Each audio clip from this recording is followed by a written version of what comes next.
expor aí a sua vivência, suas experiências, com uma modalidade bem interessante e diferente, né?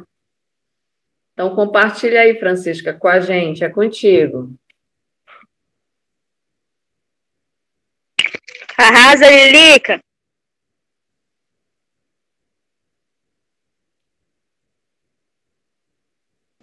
Sim, pode prosseguir.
Metodologia totalmente diferente. Ele ia de acordo com o seu limite, de acordo com as suas condições, de acordo com o seu preparo físico, de acordo com a sua estatura, com a sua força, com o seu nível de aprendizado. Então, isso facilitou muito para mim. E com ele, eu achava tudo mais fácil. Tudo que ele me ensinava, eu conseguia aprender com muita facilidade. Então, isso fez com que eu continuasse na modalidade e até hoje é minha paixão, eu amo fazer essa modalidade, amo mesmo, eu faço porque eu gosto, porque o tecido, ele não é um esporte de competição, ele é uma modalidade que é praticada, tem seus campeonatos, mas ele não é um esporte regulamentado pela Federação Brasileira, não é uma modalidade competitiva, muito pelo contrário. O tecido, ele trabalha vários aspectos muito mais social, do coletivo, referente à diversão, mas não tem esse lado competitivo. Até porque eu vim de uma outra modalidade anteriormente, eu vim da corrida, que a corrida também é uma paixão, eu amo correr também. E como eu machuquei o meu joelho, eu tive que ficar parada, eu não podia correr, então procurei uma outra alternativa. E foi quando eu entrei pro tecido. E acabei me apaixonando e acabei deixando a corrida de lado e segui com o tecido acrobático. E eu queria continuar a minha apresentação, mas eu queria...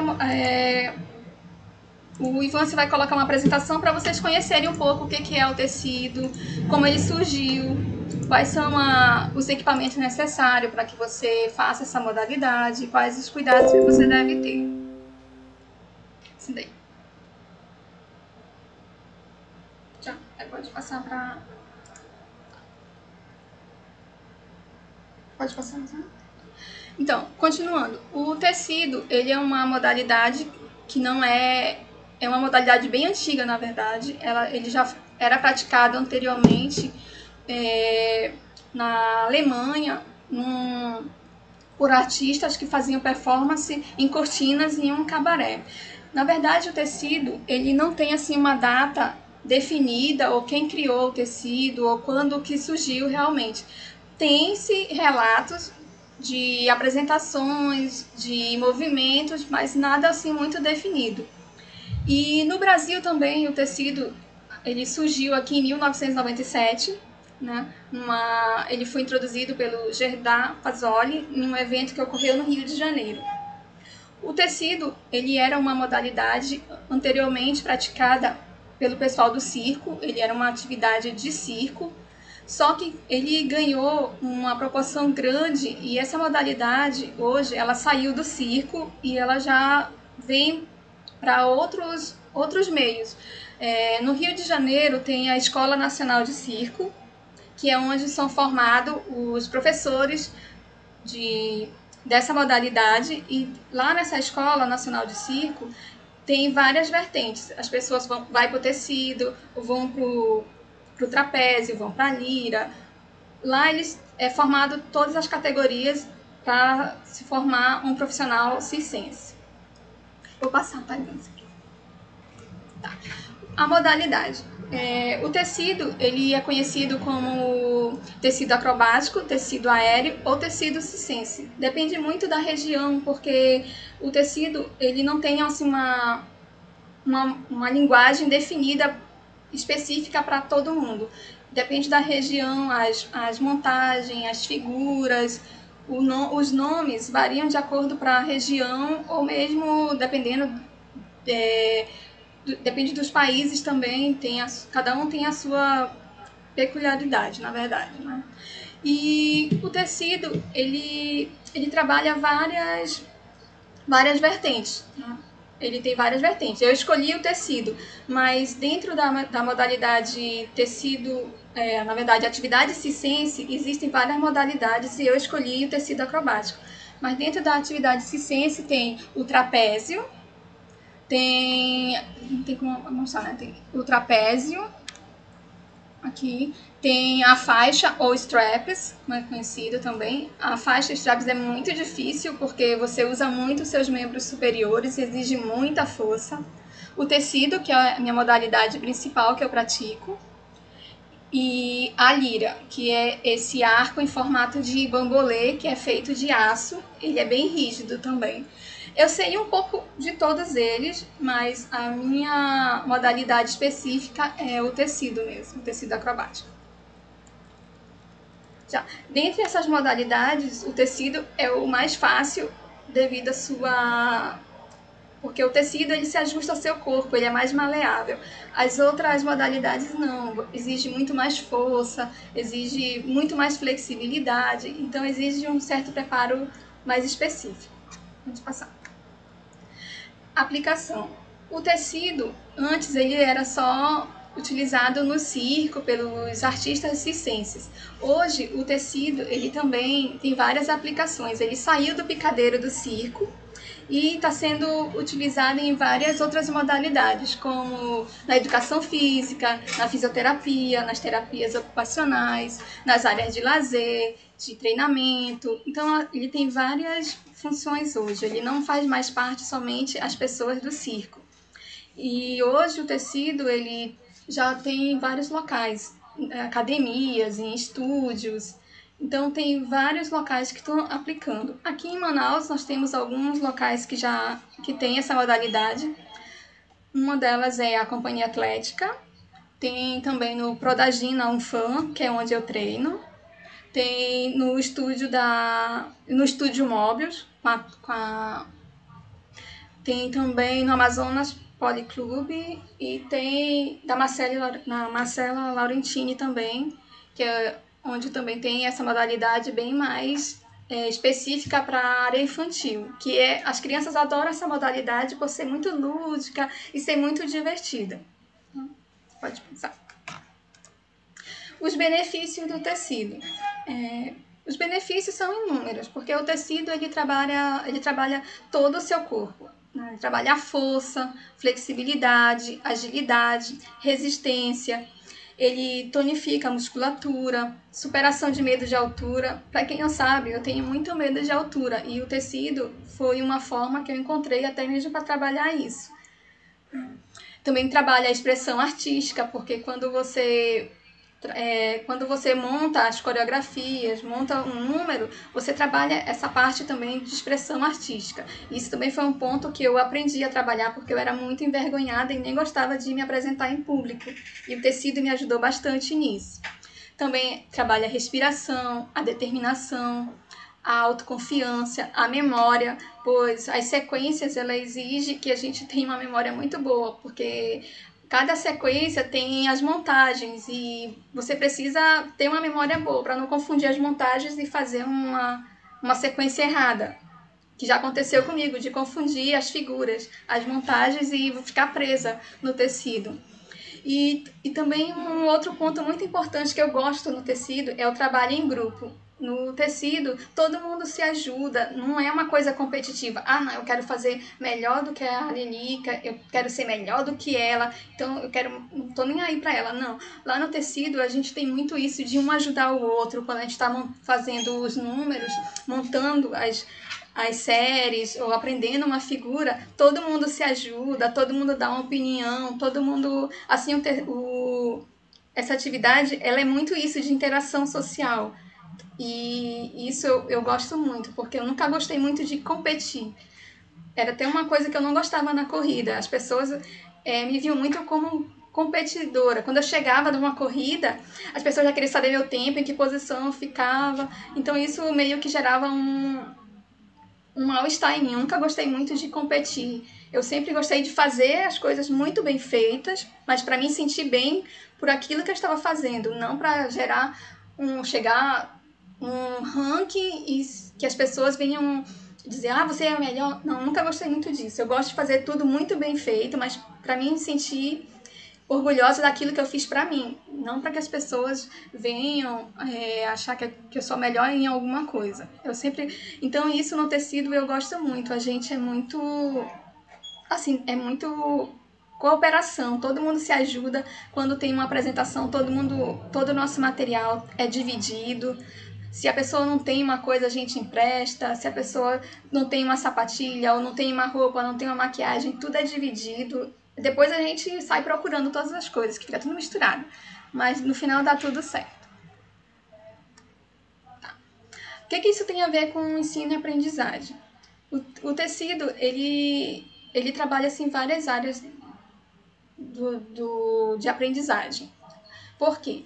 O tecido ele estimula o desenvolvimento motor, principalmente para as crianças.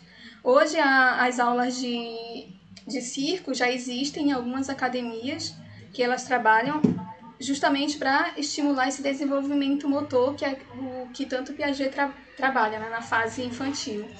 Então, o tecido ele também trabalha essa parte de desenvolvimento motor. Outra coisa também, sobre consciência corporal. O tecido, ele trabalha muito essa parte de consciência corporal, porque você precisa saber usar o seu corpo de forma correta, como se posicionar. Então, ele trabalha toda essa parte. Também estimula o desenvolvimento cognitivo, que são as capacidades físicas, principalmente flexibilidade, agilidade, força, o equilíbrio, velocidade, memória, raciocínio e atenção. Com relação a raciocínio, atenção, memória, é super importante. Pode não parecer, mas a gente exige muito isso também no tecido. Principalmente porque as figuras, as sequências, tem várias montagens, então você tem que ter muito cuidado com essas montagens, para que você não faça uma montagem errada e fique presa. Porque já aconteceu comigo várias vezes. Eu já fiquei presa no tecido, já caí. E por isso que é importante você ter um local adequado, ter um professor que lhe acompanhe, principalmente no início, quando você está aprendendo a modalidade. O ideal é que tenha um professor sempre com você, que tenha um colchão, porque caso você caia, você não se machuque. A estrutura tem que ser adequada também, os materiais, equipamentos têm que ser adequados para garantir essa segurança. E também, principalmente, por ele proporcionar... Já vai acabar o tempo? Não, eu ia continuar fazendo uma pergunta. Tá. Principalmente por proporcionar a socialização, que foi uma coisa assim que eu gostei muito no tecido e nas atividades circense, é que ele promove isso.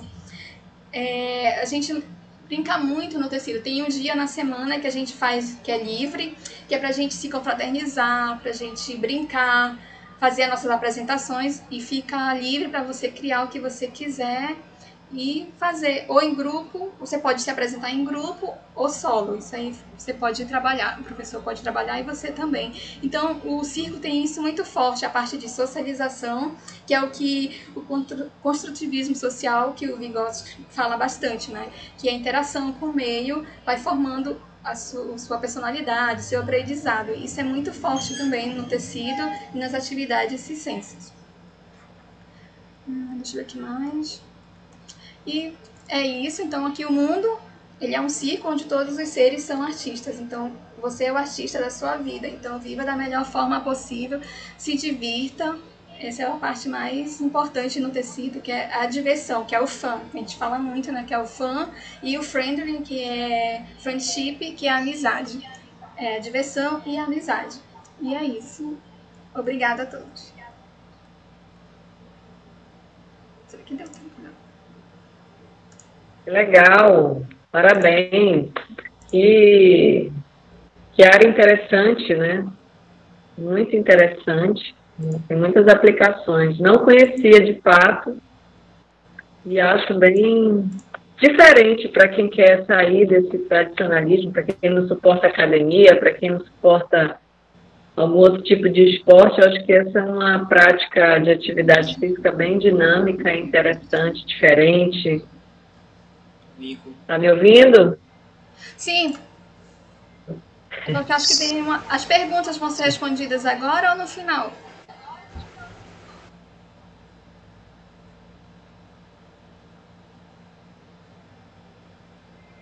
Estão me ouvindo? Sim, né? No final. Sim, professor. Obrigada, Francisca, pela sua defesa. Agora a gente dá continuidade. Acho que agora é o Alenildo. Qual é a pergunta?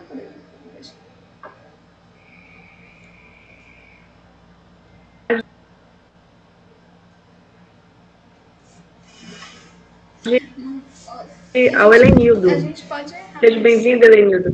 Pode errar. Obrigada, amiga. Nas apresentações, a gente tenta sempre dar o melhor. Dá para escutar aí, professora? Dá? Pode começar? Boa noite a todos. Me chamo Helenildo. Vou falar um pouco sobre o atletismo.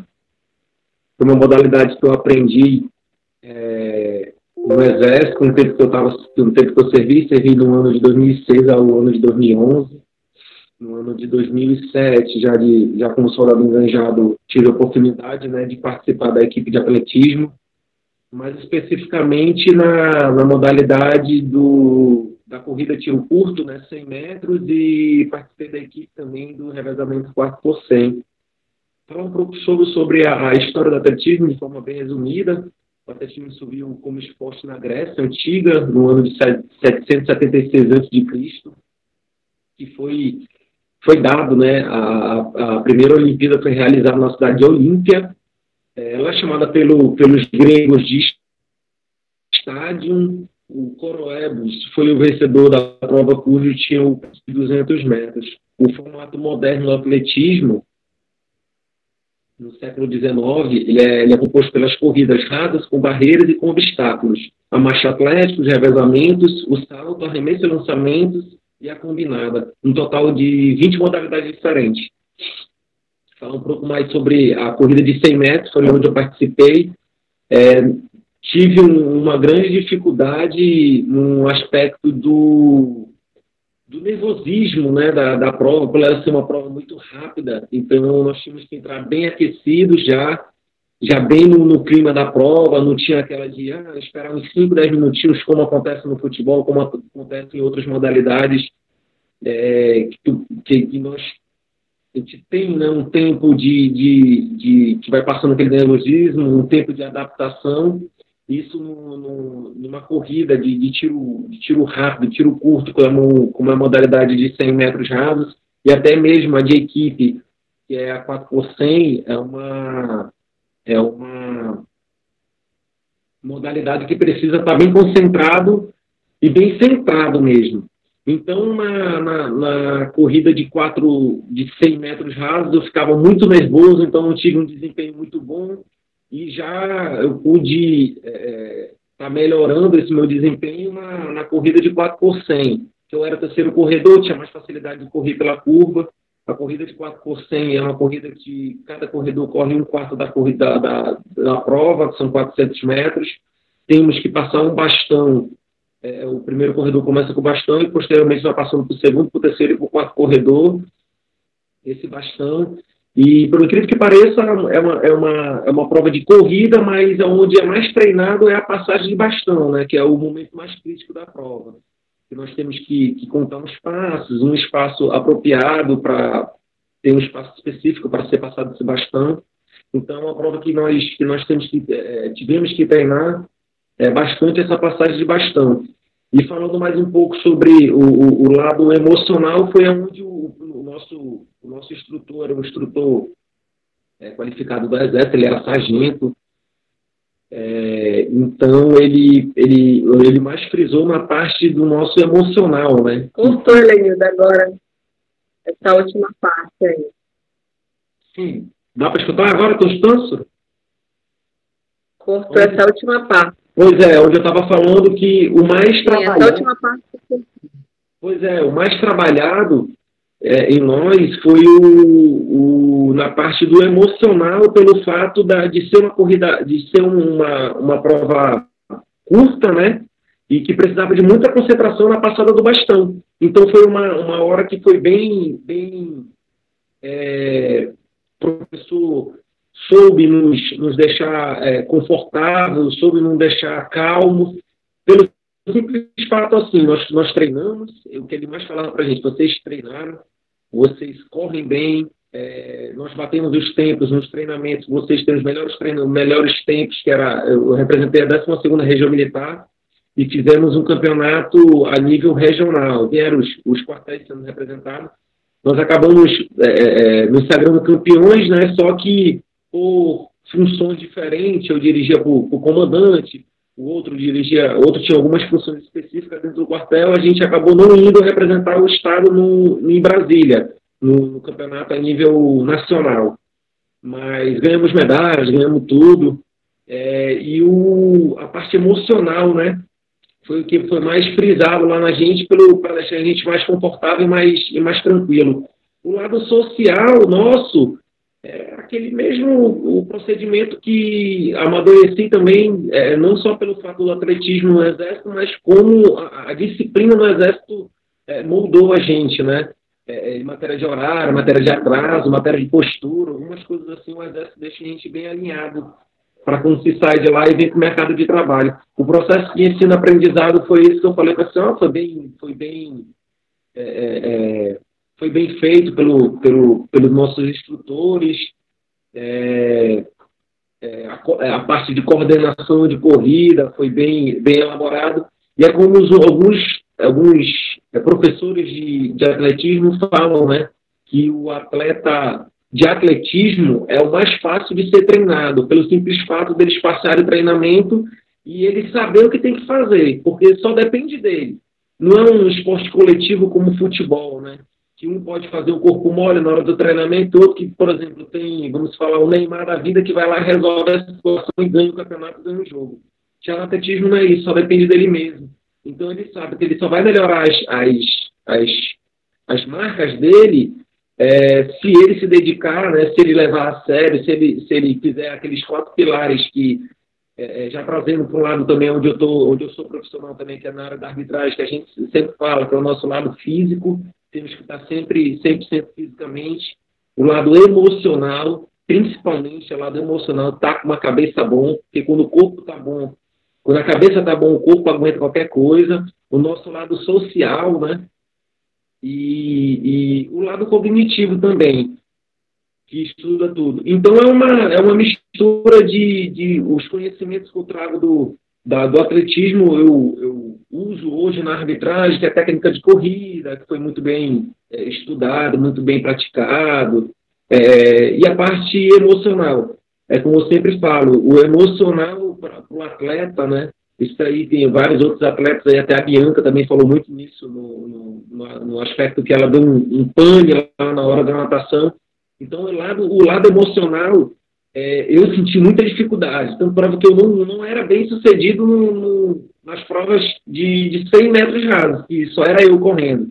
Eu ficava muito nervoso. Já como terceiro corredor nas provas de 4x100, já ficava mais tranquilo, que era o tiro, dava o tiro de largada, e eu ficava com aquele um pouco nervosismo, mas quando a prova já ia se desenvolvendo, eu conseguia me manter mais calmo e fazer o que nós tínhamos treinado. Mas é mais ou menos isso aí, professor. O que eu tenho para falar esse evidenciar que a senhora pediu no processo de ensino-aprendizagem foi uma coisa que não tinha muita brincadeira, era um negócio mais sério, justamente pelo aspecto que já era um pouco mais profissional e por estar no exército, né, que era um negócio mais bem disciplinador mesmo. Mas foi interessante que eu trago até hoje, né, as conquistas que eu obtive, os ensinamentos que eu obtive com essa prática no exército no ano de 2008. E agora, no ano, na atualidade, eu consigo desenvolver isso também na parte de arbitragem, principalmente no aspecto de manter controle e o lado mais emocional, né? É como eu sempre falo, a pessoa pode treinar, pode ter os melhores fundamentos na parte das regras de futebol, já falando um pouco já da arbitragem também. Pode ter o conhecimento de regras de futebol, ser jogador de futebol, saber para onde a bola vai, para onde a bola vem, mas se ele não tiver com o emocional bem trabalhado, acaba tendo dificuldade. Nós temos o acompanhamento de uma psicóloga. Por esse período de pandemia, ela estava até um pouco mais afastada da gente, mas na arbitragem nós temos acompanhamento de psicólogas quando vai ter algum jogo mais difícil, uma final de campeonato, como até mesmo de categoria de base, que eu já fiz finais de campeonato de categoria de base, ela vai no vestiário, perguntar como foi o nosso dia e tudo. Acaba sendo mais uma conversa, né, para tentar tirar um pouco o foco do que vai acontecer, porque ali já está treinado, já está tudo, ela só quer mais dar uma amenizada na gente, trabalhar esse lado emocional. Então, o que eu mais destaco, professora, tanto no atletismo como hoje na arbitragem, é o lado emocional, né? O lado emocional, não se deixar levar pela temperatura do jogo, não se deixar levar pela temperatura da torcida na arquibancada na hora da corrida do revezamento do 4x100, na hora da passada do bastão. Então, é mais ou menos o que eu tenho para frisar, mais ou menos isso daí mesmo.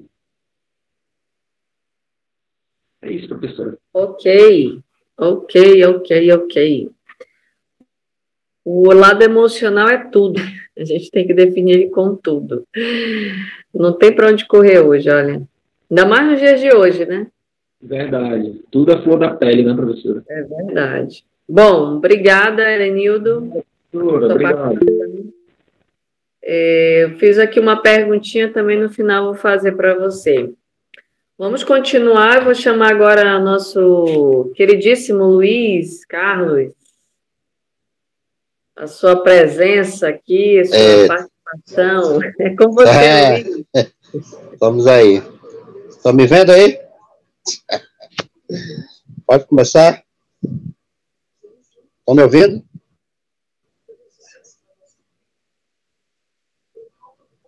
Estão me ouvindo? Sim, estamos. Pode começar. Ok, boa noite. Meu nome é Luiz Carlos. Estou aqui para falar de uma modalidade que eu amo, que eu pratico até hoje. Modalidade essa que eu pratico há 26 anos, que é a patinação. Eu comecei a patinar no ano de 1994 e estou hoje. Até hoje estou praticando. E eu quero dizer para vocês que existem sete diferenças de patins, que é o fitness, o freestyle, o agressive, o slalom, o speed, o downhill e o quad. Quando eu comecei, no ano de 94, eu comecei com o quad, que é aquele famoso patins tradicional, onde é as duas rodinhas na frente e as duas rodinhas atrás. Andei vários anos com quad. Hoje eu troquei de patins, hoje eu pratico em cima do inline, que são de linhas retas, que me proporciona mais facilidade para executar as minhas manobras. E durante meu processo de evolução na patinação, junto com o meu treinador, eu trabalho muito o meu emocional, onde eu começava a praticar 4 horas da tarde até as 10 horas da noite, isso todo dia, de segunda a segunda.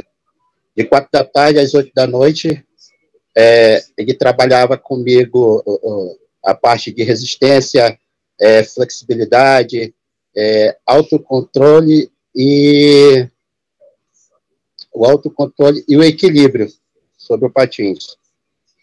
Das 8 horas em diante, ele trabalhava comigo o salto sobre obstáculos, onde o meu emocional naquelas horas já estava à flor da pele, querendo desistir, e onde ele dizia para mim, não desiste, vamos lá, que você vai conseguir. Aí era quando eu começava a prosseguir novamente, trabalhando também no cognitivo, onde ele primeiro executava as manobras para que eu pudesse memorizar, para depois eu executá-las, chegando aí a pular quase 90 centímetros de altura. E uma das modalidades mais que eu gosto até hoje de fazer, de executar, é o salto em rampa, onde eu, digamos assim, é meu forte. Eu pulo, faço minhas manobras no ar, dando giro de 360 graus, 180, 90 graus. E passando para a parte de ensino-aprendizagem, eu aprendi muito, porque chegava horas assim que dava vontade de desistir. Dava vontade de desistir de tudo. Mas não, meu treinador chegava comigo e falava, vamos lá, vamos prosseguir, que você consegue. Aí era onde ele executava as manobras, me ensinava e voltava eu para executá-las. Chegando aí, salto em distância, chegava a pular até 7 pessoas deitadas no chão, uma altura de 50 centímetros, muito legal. A última competição que eu participei foi em 2018. Foi em 2018, onde eu terminei em 4º lugar, mas também foi porque meteram a mão no campeonato, onde eu já estava entre os 3, só que de uma hora para outra os jurados colocaram mais um. Aí eu fiquei assim, né? Pô, tô metendo a mão em mim, meu irmão. Né? Porque praticamente o 3º lugar já era meu, já. Entendeu? Mas só que aí colocaram mais um. Beleza. Aí o emocional, já sabe, né? Já tava querendo explodir, mas só que aí eu me controlei e fiquei pensativo. Não, eu vou para cima. Só que aí acabei ficando entre os 4, mas tudo bem. O que vale é a participação. E tem que saber perder e tem que saber ganhar também. O meu patins que eu uso hoje é um patins muito bom, de velocidade, onde os rolamentos do meu patins é a Back 7. Para quem não sabe, o ABEC 7 é a exatidão da precisão do rolamento, onde se adquire bastante velocidade, chegando a atingir a 60 a 100 km por hora. É adrenalina pura, é só para quem gosta mesmo. E no decorrer da minha caminhada, eu aprendi várias coisas. Na parte a ZDP, a gente trabalha muito isso, a zona de desenvolvimento proximal, onde todo mundo ali junto, colado, incentivando um ao outro, passando seus conhecimentos um para o outro. Hoje eu treino 22 pessoas hoje, onde eu treino essas pessoas e nós executamos uma coreografia que te apresenta todo final de ano, na cantata de Natal. Eu comecei a treinar essas pessoas há 2 anos atrás, e hoje esse trabalho aí vem sendo desenvolvido aí bem, graças a Deus, e eu estou dando continuidade. Esse mês agora eu vou começar com os treinamentos já também. A gente tem 5 meses aí para treinar, onde eu treino esse pessoal. É um trabalho que veio dando certo, onde eu passo um pouco da minha experiência que eu aprendi, entendeu? Eu aprendi durante todos esses 26 anos, aprendi muita coisa, e eu estou passando esse conhecimento para o pessoal. Mas também eu preparo eles também psicologicamente, onde eles me perguntam, e aí, professor, a gente vai cair, a gente vai se bater? Aí eu falo para eles, olha, vocês vão cair, vocês vão se machucar, vocês vão se ralar. Vai chegar um momento da sua vida, da vida de vocês, que vocês vão querer desistir. Isso aí é normal, entendeu? Aí foi dito certo. Hoje, graças a Deus, dos 22, só 2 pessoas desistiram, então continuam 20 ainda comigo hoje. Estão aí firme e forte. Aí é que eu digo para eles, a partir desse momento são vocês que vão me ensinar agora. Entendeu? Eu sou aluno de vocês. E eu venho desenvolvendo esse trabalho aí hoje. Hoje eu faço parte de uma equipe chamada Patinadores de Almas, que há mais de 30 anos que existe em Manaus. Também tem outras equipes também, como o Patins Tradicional de Manaus, tem os morcegos do Patins, tem os amigos do Patins, tem o pessoal do GTI também, tem os feras do Patins, e tem as nossas escolinhas também, que dão aula para aqueles pessoal que querem aprender a patinar, para as crianças. Tem a escolinha do morcego do Patins, que fica no Educandos, tem a escolinha de patinação, que é dos feras do Patins, que fica no São José, tem a escolinha de patinação do grupo GTI, que fica no Japiim. Então, a gente leva essa emoção para as pessoas que querem participar dessa modalidade, que queiram aprender a andar de patins, porque são elas que vão carregar o nome da patinação daqui a uns anos, entendeu? Porque daqui a uns anos a gente vai estar só olhando, porque a gente está quase se aposentando.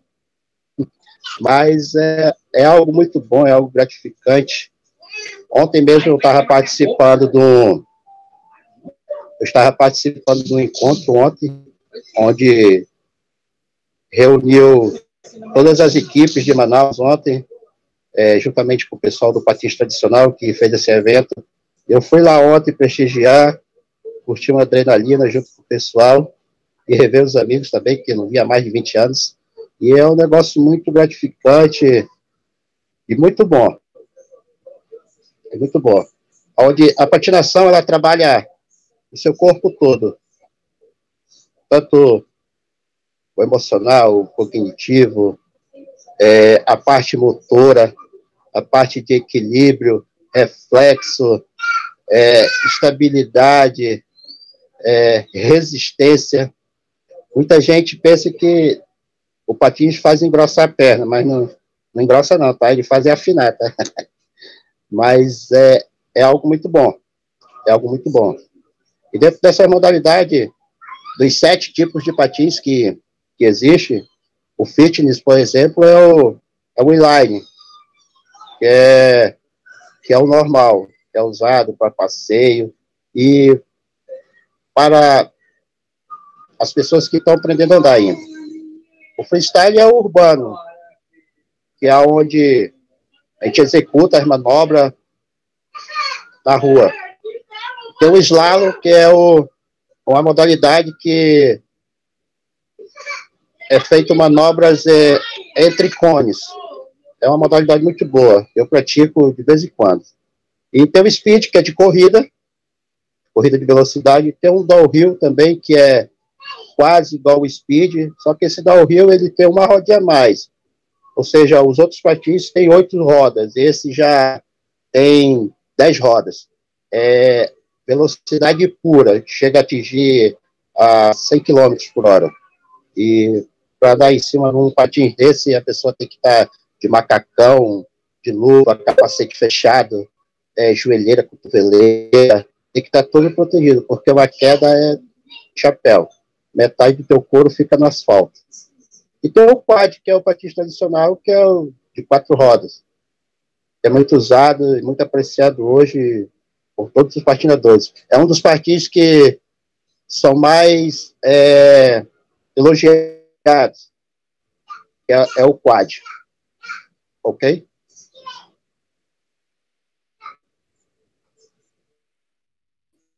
Ótimo. Nossa senhora! Que isso, hein? Você é cara, hein? Caramujo. Jesus, essa parte a gente não conhecia, né? Pelo menos eu não. Você é um cara cheio de facetas, né? Eu tenho aqui uma pergunta, mas depois a gente faz no final. Parabéns. Sim.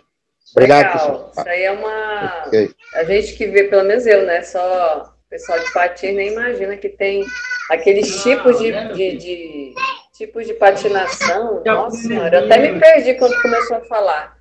Fitness, não sei o quê, line, tem o fitness, o freestyle, o agressivo e o slalom. O agressivo é mais manobra, é aquele patins que você faz manobras sobre corrimão, entendeu? Sobre vertical, usado mais em rampa. Você voar mesmo a 10, 15 metros de altura.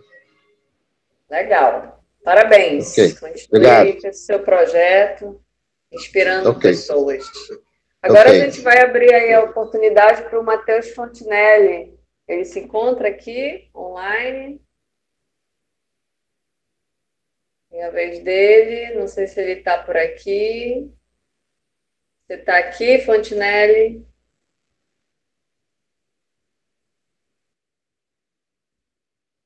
Fontinelli, você está por aqui?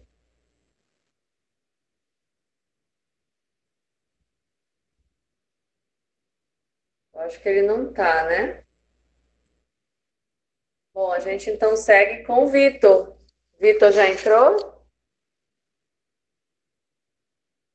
Oi, professora. Estou aqui, professora. Então vamos lá, Vitor. Com você, amigo. Vamos. Só pedir para participar do notebook.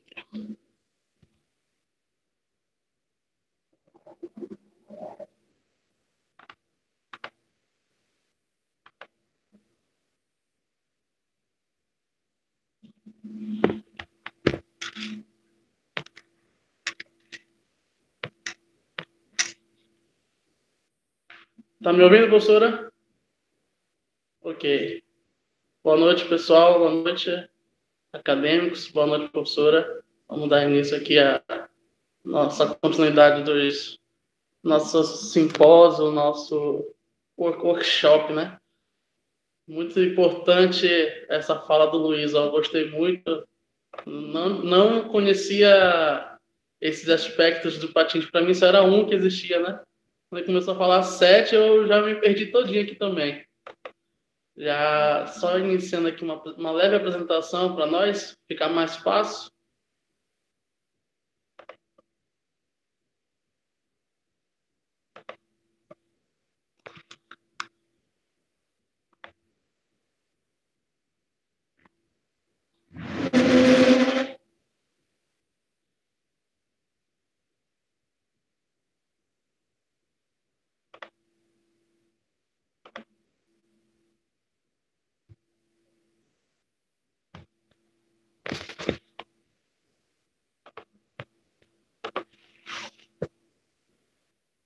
Bom, pessoal, para quem não me conhece, eu sou o Vitor Afonso, né, acadêmico de Educação Física, né, companheiro de vocês aí, pagando algumas matérias no terceiro período e algumas matérias no quarto, no segundo, estou um pouco desperiodizado. Enfim, a gente vai falar um pouquinho sobre nossas experiências, né, do ensino e aprendizagem, do processo de ensino e aprendizagem, e eu vou mostrar para vocês um pouquinho do nosso esporte, né, do meu esporte profissional, O meu esporte profissional, ele é conhecido como halterofilismo, né? Na minha modalidade é para-halterofilismo, né? Para os convencionais, quem gosta de musculação, é powerlift ou supino, né? É o famoso banco de supino, que é o levantamento do banco de supino. Então, as nossas habilidades do supino, nós trabalhamos muito a nossa força, resistência, potência, mobilidades, alongamento e musculação, né? Mobilidades, alongamentos e musculação, eles entram com o nosso esporte como um treinamento de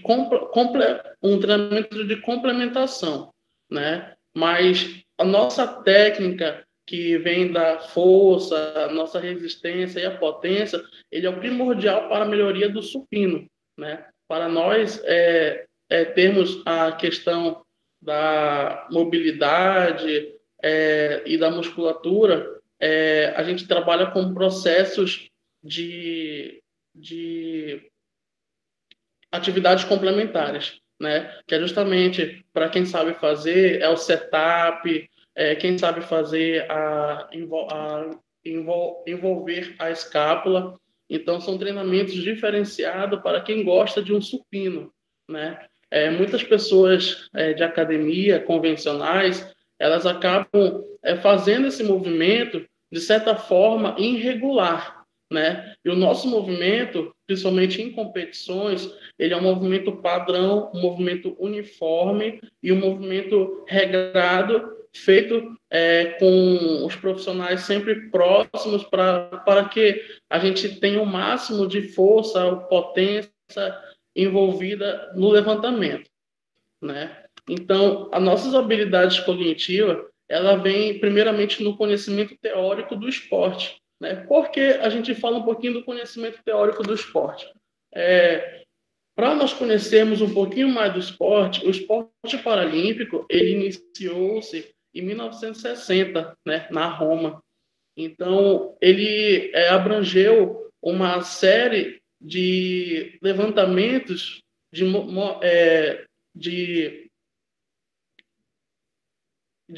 mobilidades esportivas, né? Então, por que aconteceu essa série de esportes paralímpicos? Até então, não era reconhecido, de certa forma, nenhum local, né? Eram praticadas de forma para reabilitação ou algo do tipo para os deficientes. E começaram a ter uma certa visão de que o esporte paralímpico ele entraria como alto rendimento, né? E isso se enquadra o nosso movimento e o nosso levantamento, né? O halterofilismo, ele acaba tendo uma história bem relevante, né? Nosso primeiro, a gente costuma dizer assim, nosso primeiro para-atleta olímpico é o Evânio da Silva. Em 2016, na Paralimpíada de 2016, ele ficou em segundo colocado do mundo, né? Então, hoje, a nossa modalidade ela tem uma medalha paralímpica, né? Essa é a diferença que muitos não sabem diferenciar. O que é um para-atleta e o que é um atleta, né? Ou um atleta paralímpico e um atleta olímpico, né? Atleta paralímpico são os atletas que já participaram de uma competição paralímpica, de uma competição internacional, mundial, como as Olimpíadas, né? E um atleta ou para-atleta somos nós, que, por exemplo, eu ainda não competi uma Paralimpíada, porém eu já competi mundiais, já competi Jogos Pan-Americanos, né? Então, muitas pessoas também não sabem qual é a diferença entre Olimpíada e Paralimpíadas, né? Às vezes as pessoas interpretam como se fosse Paralimpíadas, porque tem muitas pessoas que são paralíticas, têm deficiência e tal do tipo. Bem, quem interpreta assim acaba se enganando, né? As Paralimpíadas, ela vem de paralelo às Olimpíadas. Não tem nenhuma referência que significa porque é dos deficientes. Então, eles colocaram Paralimpíadas porque é paralelo às Olimpíadas. Não é uma competição que é junto, mas é paralelo. Então, esse é o significado de Paralimpíadas. Então, dando continuidade a habilidades cognitivas, o conhecimento das regras ela é extremamente importante para nós. Por quê? Nós temos que ter a cognição de que temos regras sonoras, né, e temos regras visuais. Né? Quais são as regras sonoras? O árbitro pede para nós descermos a barra e para guardar. Né? Regras visuais são as bandeiras e são o técnico dando explicações visuais da barra. E que sentido? Quando o árbitro central ele pede para você começar o movimento, ele começa. Você está levantando ali em torno de 200 quilos no supino. Então, você vai descer de uma forma contínua, dependendo de como você gosta de descer a barra, se é rápido ou lenta, varia de você. Você tem 3 segundos no peito, né? 3 segundos no peitoral, e o teu técnico, ou se você preferir você mesmo, fazer o levantamento. Quando você sobe a barra do movimento uniforme, contínuo, você leva uma bandeira branca, que o teu movimento foi bom. Quando você, infelizmente, desperiodiza a barra, você levanta torto ou algo do tipo, infelizmente a sua técnica não está boa. Então, uma das habilidades cognitivas a gente tem nas técnicas. A gente costuma dizer que o nosso esporte, por ser um esporte de força e de potência, a gente não deveria ter tantas regras como nós temos hoje, né? E para piorar mais ainda, né? A maioria não, perdão, todos são deficientes, né? Então as pessoas falam, poxa, são pessoas que têm deficiência medular, deficiência física, então deficiência de amputação ou o ananismo, né? Que também pratica a modalidade. Então, poxa, são pessoas deficientes e tem tanta técnica para fazer um movimento. Então, é verdade, tem tanta técnica para fazer um movimento. Então, acaba sendo um esporte agradável até para os profissionais. Por quê? Um profissional levar o atleta à melhoria do atleta, ao ápice do atleta, à transcendência do atleta, ele tem que ter uma vasta paciência e um bom treinamento para isso. Porque não é fácil a gente ter a capacidade de fazer um desenvolvimento com um para-atleta. E independente da sua deficiência. Tem a minha deficiência, né? Desculpa não ter falado no início, mas a minha deficiência é epifisiólise, né? É o deslizamento do fêmur com a bacia. Né? Eu tive quando eu era criança e acabei que eu desenvolvi essa deficiência, né? Então, a minha deficiência ainda é um grau leve, né? Para outros que eu utilizei no começo, cadeira de roda, muletas, mas graças à reabilitação, fisioterapia e à prática da educação física, que eu nunca parei de praticar, eu estou aqui hoje, né? Hoje, como falo para muitas pessoas, eu corro, eu dirijo, eu faço várias coisas que um médico, quando eu tinha 12 anos de idade, dizia que eu não poderia fazer. Então, a educação física ela mudou muito isso para mim, né? Então, uma das habilidades cognitivas nossas é o conhecimento das nossas regras e a nossa técnica, que é muito específica, né? Nossas habilidades sociais, ela vem em volta do foco, que é a concentração, os níveis de ativação, desenvolver a confiança entre si mesmo, a motivação, tanto como familiar ou como religiosa, ou algo do tipo. E a comunicação. Por que essas habilidades sociais? Quando nós desenvolvemos a psicologia no esporte, nós temos que trabalhar com essas habilidades. Logicamente que tem outras habilidades melhores do que essas, ou até para aprimorar essas que eu estou explicando agora. Mas essas habilidades sociais, para o esporte, ela envolve um alto rendimento muito significativo, né? O foco e a concentração, ela é primordial, principalmente para as pessoas que têm o dessegmento de um foco. Tem pessoas que ela se perde num determinado momento. Então, a habilidade social dela, de saber onde ela está, de saber o que ela está fazendo, ela vai se direcionar ao foco que ela tem, né? Os níveis de ativação. Por que a gente fala nível de ativação? É o nível de ativação social, que nós temos que entender que quando você é um atleta, você não é só atleta. Você é atleta, você é família, você é profissional, profissional administrativo, que você trabalha, e você é acadêmico. Então, a gente chama isso de nível de ativação, porque para cada momento do seu dia, você tem um nível de ativação que você tem que se socializar com esse nível de ativação, né? Então, poxa, eu treino de manhã. Vou ativar agora o meu modo treinamento. Eu vou socializar com o meu técnico, vou socializar com meus colegas de treinamento, tudinho. Depois do treinamento tem meu trabalho, meu emprego. Então, eu vou mudar o processo de socialização e partir para um outro segmento. São pessoas diferentes, eu vou falar diferente. Eu tenho que falar formal, vou falar formal, tudinho. Então, isso tudo envolve os níveis de ativação. Desenvolver a confiança no processo social.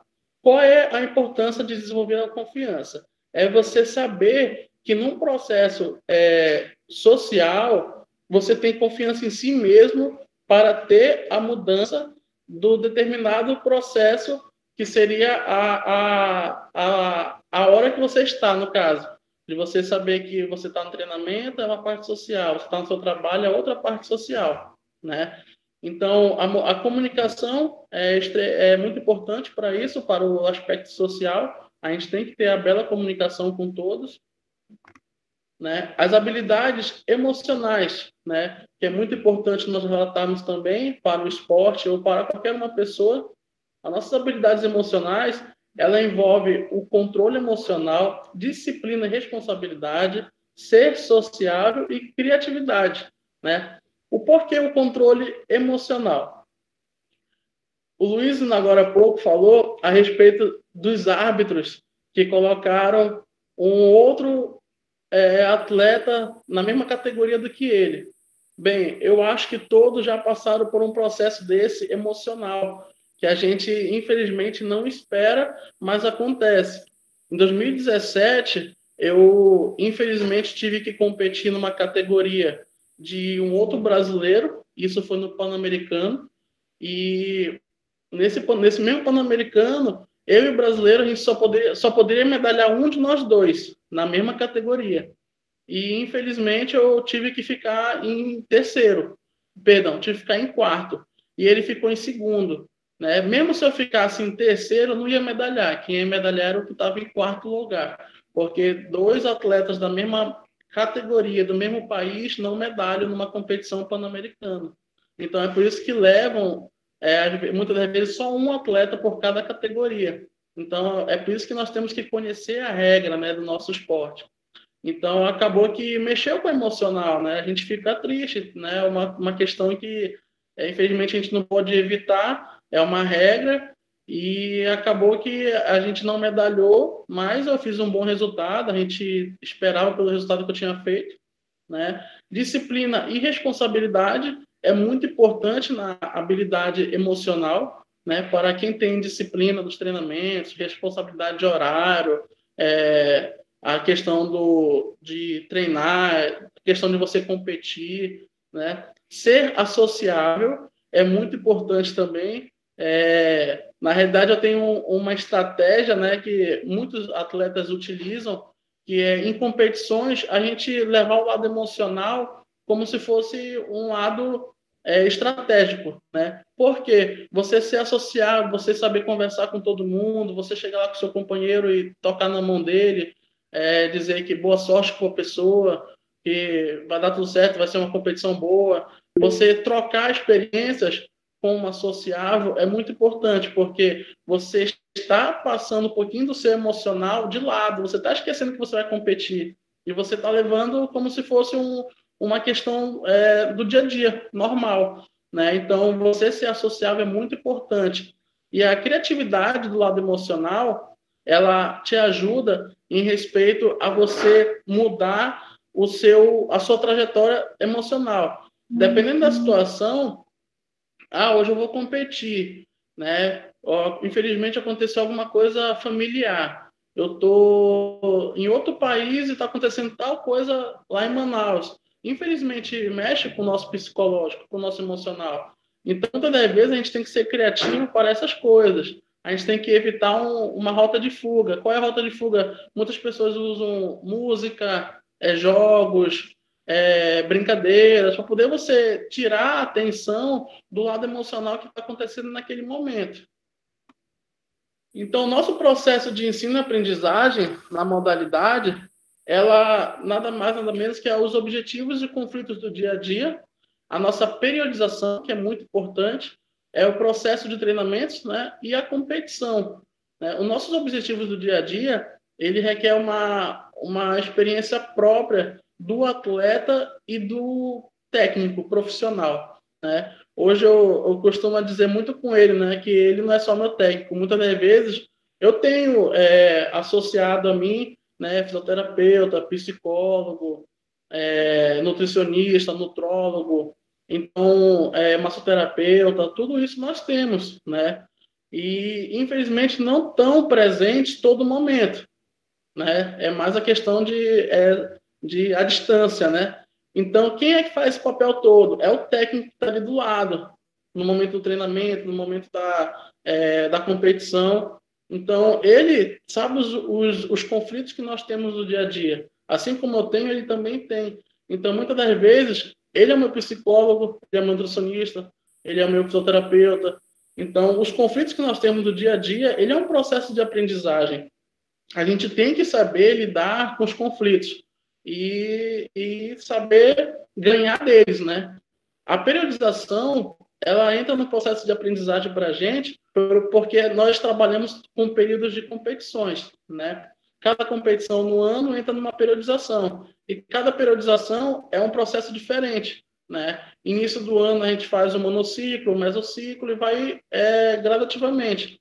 E isso, logicamente, pensando nas competições internacionais. Então, o nosso processo de periodização ele é muito focado.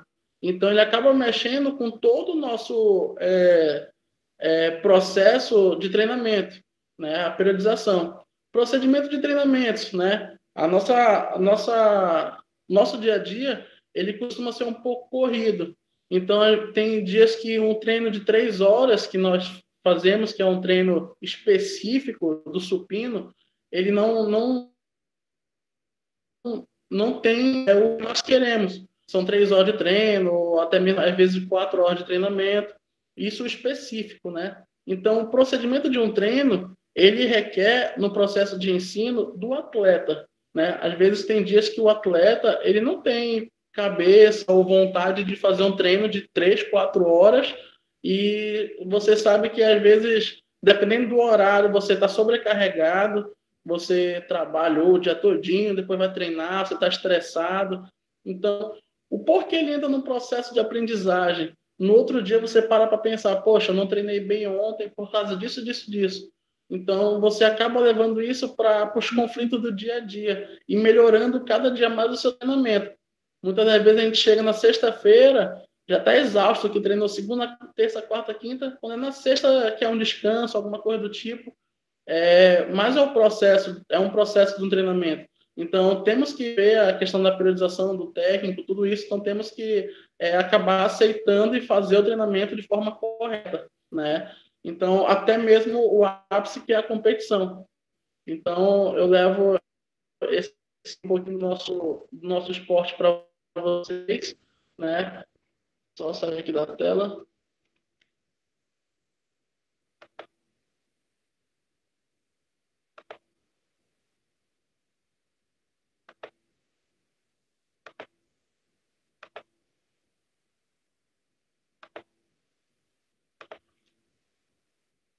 E é isso, né, pessoal? Aí eu levo um pouquinho do nosso esporte para vocês, para mais conhecimento, se vocês gostaram.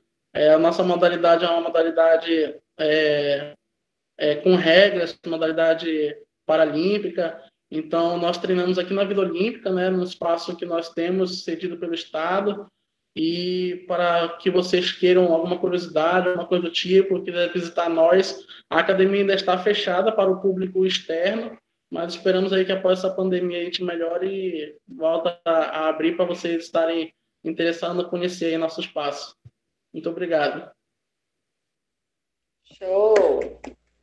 Muito bom, parabéns, Vitor. Deu uma aula aí para gente.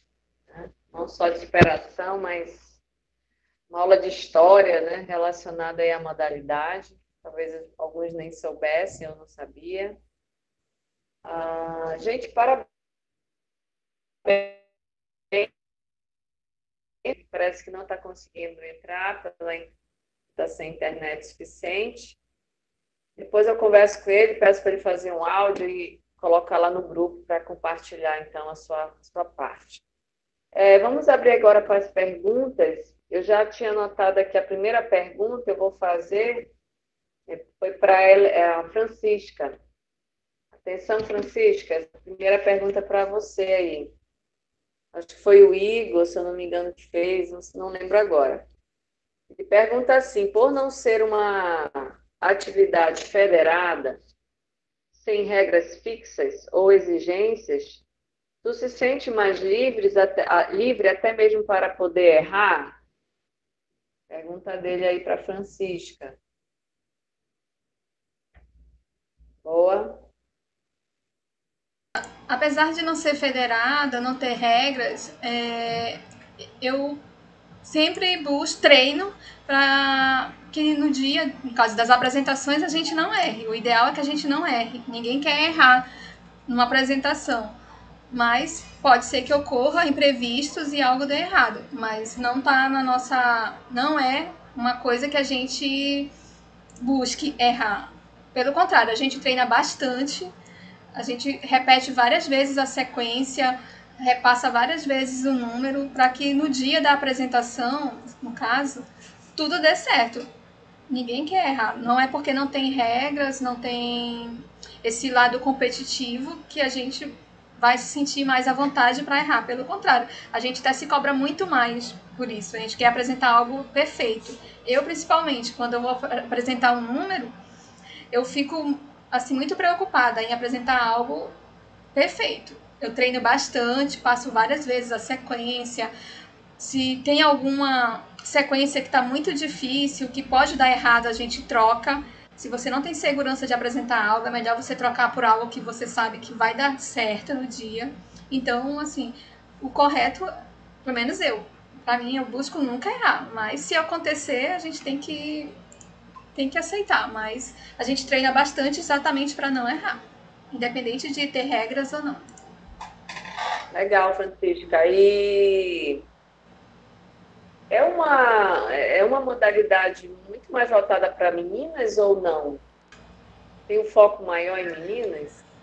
Não, tem, assim, tem mais meninas praticando, mas pelo menos lá na UFAM já tem bastante homens, meninos e meninas, a gente treina junto, por sinal. Só que os meninos, pelo físico deles, eles têm mais força. Então, a sequência deles, os treinos deles são um pouco diferentes do nosso. Porque os homens têm muito mais força e as mulheres não. A mulher é mais flexibilidade, mais graciosidade. E, então, os movimentos são um pouco diferentes. Mas já tem bastante meninos que praticam com a gente. Legal. E para finalizar a pergunta para ti, tem, assim, uma padronização de idade? Por exemplo, o pessoal da meia-idade pode começar a fazer essa modalidade como, né, assim, para o bem-estar, da saúde, etc. Sim, sim. Tá. Lá na UFAM, a gente tem, como não dá para separar as turmas, é todo mundo junto. Então, a professora, uma hora, fica com as pessoas que já têm um conhecimento, um preparo físico melhor, mas tem as pessoas de idade, assim, terceira idade, que fazem, algumas fazem, e Olha, a gente até ajuda elas, a gente dá maior força para elas, a gente motiva muito elas, e elas gostam porque elas acham divertido, elas se divertem com a gente, elas gostam muito. Então, é até legal essa troca, porque elas também são um estímulo pra gente e a gente também é pra elas. Claro que elas não conseguem, às vezes, fazer tudo que eu faço, digamos, eu faço. Eu tenho muito mais força do que flexibilidade. Eu faço alguns movimentos já mais avançados. Elas ajudam, elas aplaudem, elas até estimulam a gente. E a gente também ajuda elas. Se elas estão com dificuldade em fazer algum movimento, a gente vai lá, ajuda. O tecido tem muito isso de colaboração. A gente se ajuda muito, a gente morre de rir, porque às vezes a gente cai, aí o outro vem e ajuda quando a gente fica preso. Assim, é bem divertido. É bem legal essa troca. Tem os dois lados lá. O Anthony pergunta aqui para ti, o que motiva você no esporte? O amor pela modalidade, anti-estresse, o que é? Aí, no meu caso, é o amor pela modalidade, porque eu simplesmente gosto dessa modalidade, eu pratico porque eu gosto mesmo, e também, assim, eu pesquiso muito porque eu gosto de fazer, de procurar melhorar, de fazer movimentos novos, eu pesquiso muito, as meninas estão lá no grupo que a gente tem, eu mando um monte de vídeo, um monte de sequência pra gente tentar fazer, porque o tecido é assim, você aprende os movimentos básicos, depois você pode criar sua própria sequência, seu próprio movimento a partir dos movimentos básicos chaves. Então eu pesquiso muito e treino muito, agora eu coloquei em casa, né? Eu tô treinando em casa durante esse período, já que a gente não pode treinar lá na UFAM. E esse período para mim está sendo de muito aprendizado, porque as sequências eu procuro e vejo, se eu não consigo fazer, eu vou tentar adaptar para mim, eu vejo o que eu posso mudar e fazer uma nova sequência. Então eu faço porque eu gosto mesmo, porque não é barato, o material é caro, há investimento. Então quando você gosta, você investe, você pesquisa, você treina. Então eu treino porque eu gosto mesmo, porque eu amo essa modalidade mesmo. Legal, parabéns. Eu vou te pedir para um outro dia, né? Outro dia compartilhar com a gente lá no grupo uma apresentação tua. Acho que vai engrandecer aí esse nosso workshop. Então tá bom, pode Obrigada, deixar. Francisca. Obrigada. Dá um alô aí para nossa nova aluna aí no fundo.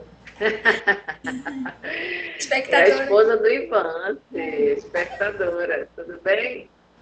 Vamos lá continuar com as perguntas. Agora uma pergunta para o Helenildo. Helenildo, quanto tempo vocês tiveram de treinamento lá no quartel para as provas, né? Uns 3 meses, professora. 3 meses. 3 Quanta meses. coisa é trabalhada em pouco tempo, né? É verdade. Emocional, a questão física, a preparação, né? Físico, corporal. Verdade. Quem tiver Aí já no pergunta, a gente final, vai fazendo aí. o primeiro, a gente começou treinando lá no Colégio Militar, naquela pista do Colégio Militar. Aí, posteriormente, quando foi chegando mais próximo da competição, a gente fez alguns, só não foi muito não, alguns treinamentos lá na Vila Olímpica, até mesmo pela questão da pista, né, que é emborrachada, algumas coisas assim, e para a gente se adaptar a usar a sapatilha, né? Que a sapatilha, ela só a parte da frente dela que tem algumas travas de ferro para ajudar a melhorar. Aí foi só mais uma adaptação mesmo, mas o treinamento mais bem feito foi no Colégio Militar, professor, ali no centro. Eu sei.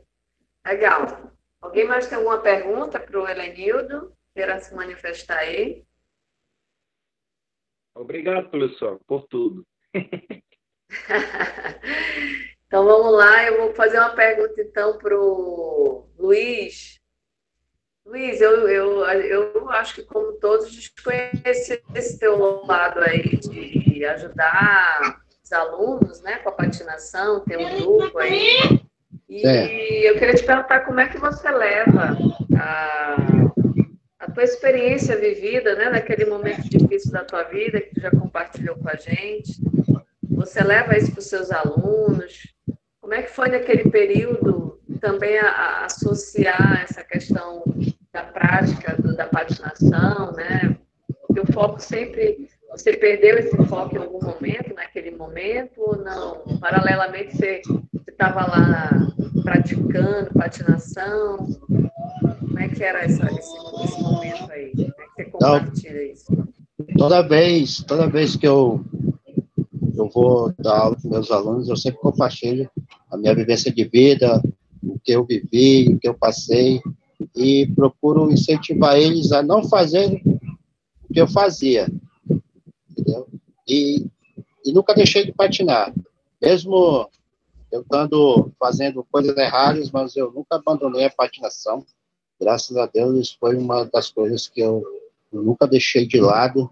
Isso me ajudou muito também no meu processo. onde quando eu estava só, vivia só, eu pegava meu patins, colocava no pé, aquilo para mim mudava tudo, parecia assim que eu estava em outro mundo. Mas eu sempre levei motivação para o meu pessoal, sempre incentivando eles, dizendo como ser executado, falando do perigo, do risco, trabalhando também a questão do social, porque nós, patinadores, nós nos respeitamos uns aos outros, respeitamos as outras pessoas também, o pessoal que pratica as outras modalidades, a gente acaba respeitando também, porque tem uma certa rixa entre patinador e skatista, onde ambos não se gostam, mas a gente está quebrando esse tabu hoje em dia. Isso era mais 10 anos atrás, ninguém se cheirava muito.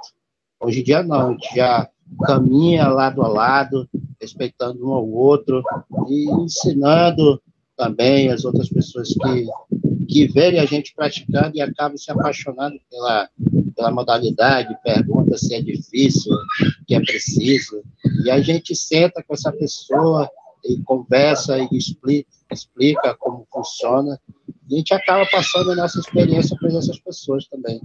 Isso é muito gratificante. Isso é muito gratificante para mim. Eu estou aí na caminhada, aí, graças a Deus. Hoje, eu não ando muito mais na rua, hoje em dia. Na rua, assim que eu digo, eu não pratico muito na rua, em pista. Hoje eu não pratico muito mais, assim. O que eu fiz, depois que eu me converti a Jesus Cristo, eu peguei e levei para dentro da igreja. Levei minha modalidade para dentro da igreja, onde eu treino essas pessoas.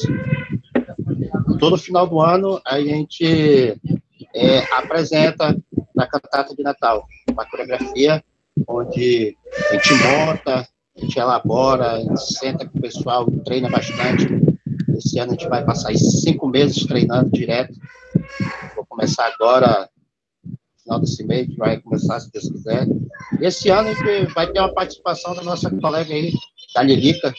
Ela vai estar colada com a gente, que ela vai estar levando aí os tecidos dela para estar ensinando para o pessoal e compartilhar um pouco da experiência dela, da arte e ciência que a gente vai colocar esse ano. Legal, Luiz. Tem uma pergunta aqui para ti do Anthony. Pode mandar. O que o esporte representa para você como pessoa e o que mudou você seguindo, praticando o esporte? O esporte para mim é tudo, é meu estilo de vida, é onde eu descarrego o meu estresse, quando eu estou praticando a minha modalidade, eu esqueço de tudo, a mente fica leve, eu fico sorrindo com o vento, é gostoso demais, sentir aquela adrenalina no sangue, entendeu? Ai, gente, queria gostar de esporte assim. Entendeu? Ainda mais quando eu consigo segurar na frente do pé. Maravilha. Aí, loucura, olha, o Edson pergunta aqui, já que tu faz saltos de 90 centímetros, como que tu faz para trabalhar essa parte de reversão de medo, ou lesão, fratura? O medo é constante. O medo de se machucar é muito. Mas só que a gente se prepara, né, mentalmente, pensando positivo todo o tempo, porque enquanto a gente está ali praticando o salto, há pessoas que falam, tu não vai conseguir, vai se esborrachar, aí tu não tem que pegar aquilo para ti. Tá entendendo? Eu já fico só na minha, eu vou praticar. Eu vou errar, mas eu tô ali. Constante treinamento, pulando, até eu acertar. Aí, quando eu acerto, aí o cara que tá dizendo que não vai conseguir, acaba batendo palma pra ti. Eu acho que na tua fala, nessas descrições, tu e a Francisca, eu vejo, assim como os outros também, a Bianca, que já se apresentou, todos, eu acho, Eu percebo muito a inteligência sinestésico-espacial lá como é, meu Deus, do autor aí das inteligências múltiplas, o Gardner, porque isso é típico, isso é próprio de vocês. Por exemplo, eu jamais vou pegar um patins para saltar de um negócio para estar atrás do ônibus, para estar atrás de alguma coisa, jamais, eu morro de medo, isso me impossibilitaria total, mas vocês têm essa liberdade dentro de vocês, né? Vocês têm aquele desejo, aquela coisa de agir. Isso é a questão da inteligência múltipla, isso que o Gardner queria trazer, que a gente traz essa habilidade meio que inata, né? Então, o mundo externo, a escola, o professor, ele vem para adaptar, para ajustar, mas aquilo você já traz consigo, né? Parabéns. Só ressaltar aqui uma coisa que essa parte de 90 centímetros, aí isso não é baixo. Meu treinador, ele pula 1,30 m, pula 1,30 m, brincando. Tem colegas que pulam carro, de carro, é uma coisa de louco. É uma maravilha. Mas, só para terminar, mas assim, eu nunca me lesionei, praticando, competindo, eu nunca me lesionei, mas eu só deixei meu couro muito no asfalto. Isso aí eu deixei muito. Valeu, professor, obrigado. Olha, o Ivan está mandando aí o papel. Vai, Luiz, tu viu aí? Cadê? Olha aí, ó, vai, Luiz. Vai, meu filho. Gente, então, parabéns a todos. Mais uma noite de aprendizagem, de trocas muito significativas. Continue aí na batalha de vocês, independente se estão praticando ou não, mas com os treinos, com essa vivência, mudando a prática, o dia a dia de vocês, levando para outras áreas, né? Parabéns aí, Vitor, também, pela tua exposição, foi muito boa. Eu não tenho nenhuma pergunta, porque você foi bem claro, foi bem específico. Parabéns, continue aí na luta. Eu sei que o atleta hoje precisa muito do Estado, da Prefeitura, dos incentivos, né?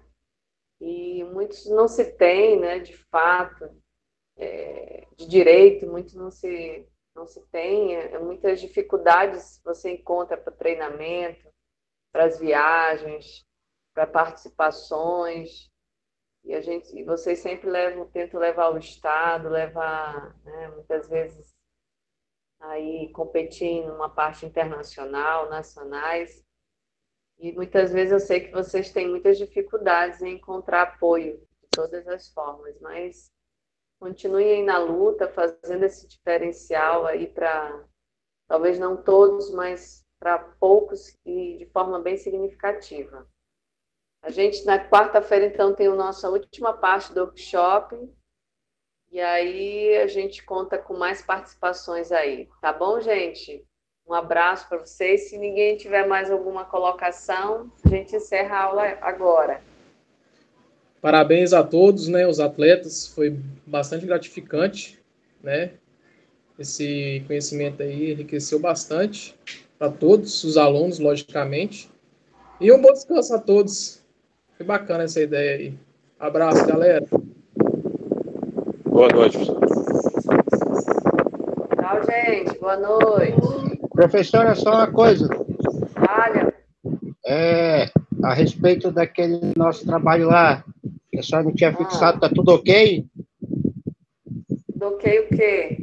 O trabalho aquele das questões lá. Das questões, eu já encaminhei para o e-mail. Os corrigidos com as notas, eu já encaminhei. Quem me enviou em PDF, eu não pude descrever lá, porque o meu computador ele não tem como editar o PDF, né? Mas eu fiz as anotações no meu caderno. Qualquer coisa eu passo no privado as anotações que eu fiz, referente aos trabalhos que fizeram em PDF, tá? Tá. Mas os outros no Word já foi anexado lá no e-mail as considerações. Mas na outra aula, na segunda-feira, a gente abre para dar as notas, tudo, e aí quem tiver dúvida, eu estou lá. Beleza. Essa síntese aqui, professora, é até quarta-feira para entregar? Era hoje, né? Era hoje, é? Quem for, assim, porque eu escrevi que dia 26 seria para os alunos que não fossem atletas, porque eles teriam que ouvir tudo, né? Uhum. E vocês que fossem apresentar, seria no dia da defesa a entrega, mas se não conseguiu, entrega na quarta, não tem problema. Quarta-feira que eu vou entregar mesmo, porque eu vou fazer lá na casa de vocês. O Ivan é ótimo. Meu escritório é lá, meu escritório. É o escritório do Ivan, eu estou vendo. Falou, professor, Parabéns, obrigado. Ivan, parabéns. Tchau, Tchau, gente. Tchau.